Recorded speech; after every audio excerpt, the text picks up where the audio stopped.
Kinumpirma ng palasyo na magkakaroon ng pagbabago sa liderato ng National Bureau of Investigation.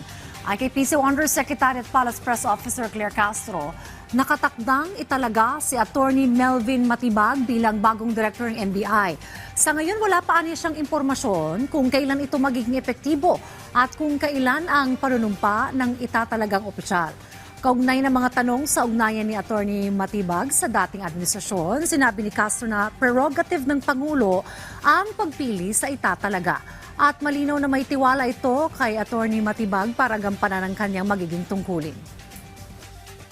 Una-una, prerogative naman po. Una-una man po, prerogative po ng Pangulo. Una-una, masasabi natin bakit niya in-appoint or i-appoint. Nandun po yung tiwala. Nakitaan po niya ang si Attorney Melvin Matibag ng maaaring pagtiwalaan. Maaaring magtrabaho para sa gobyerno.